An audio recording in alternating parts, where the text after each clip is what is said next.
Hello and welcome back to the Black Death. Today I'll be talking about professions. Professions are unlocked by reaching level 5 in a certain skill. Once you have reached level 5, you'll get a small indicator saying you unlocked that profession.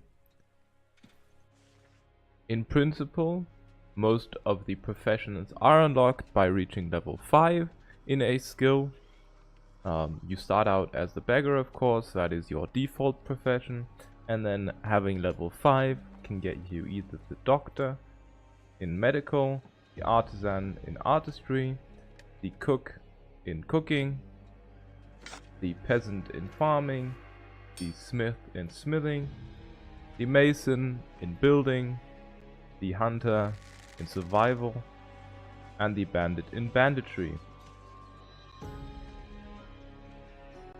The knight is a special class. It requires level 5 in all professions, so as soon as you've unlocked all of the default professions up to the bandit, you will also unlock the knight.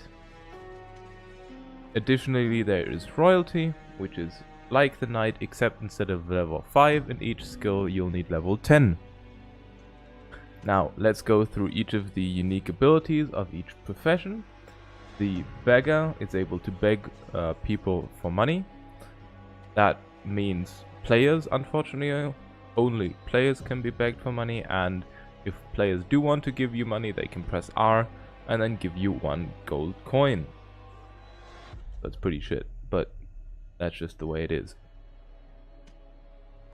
The doctor has the unique ability of being able to dissect animals animals. So there's a rat in Freeman's Port and freshly dead bodies. Usually freshly dead bodies have like a little bit of a dark hue to them, or a little bit of smoke coming out of them. Those usually spawn around the map, especially along roads, and in Freeman's Port also especially a lot when you break into barricaded houses. The artisan is able to use the custom merchant, so he can build a merchant and then sell his wares to other players at his specified rate or price. The cook gets you additional items for some of the foodstuffs he cooks. So for instance, for mead and ale you get bonus. The peasant has increased yield from gathering resources. Basically every time you harvest a node you get 1 bonus resource. The smith reduces the price of repairing, so even though it says the normal price that you would usually get, when you actually repair it you spend less money. The mason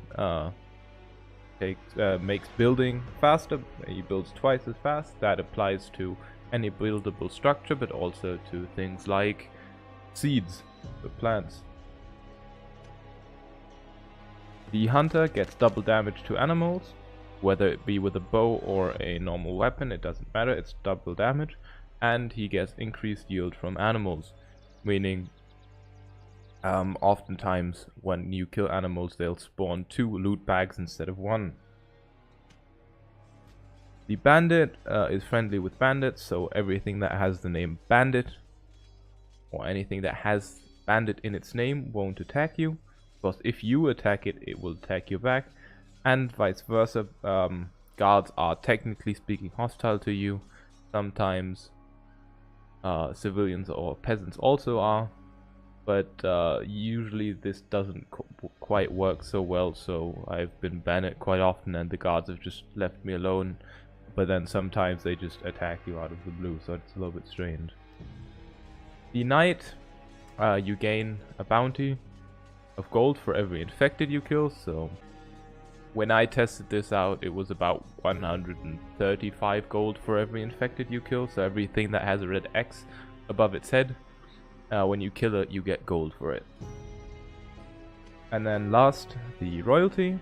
The bonus that you get here, or the passive ability that you have written down here, is increased nobility gain. Not quite correct. in my opinion, it would be better if it said increased renown gain, because whenever you kill something that is infected or you destroy an infected card, you get double the renown that everybody else would get. Additionally, which is not written here, you are able to use the royal table, at which you can craft unique items to the royalty. So you can craft there a royal guard, a royal helmet, which is different from the one you can normally craft, and you can also make the royal pole arm. To get into this menu to change your profession, all you have to do is go into your inventory and press the portrait right next to your name and also your profession.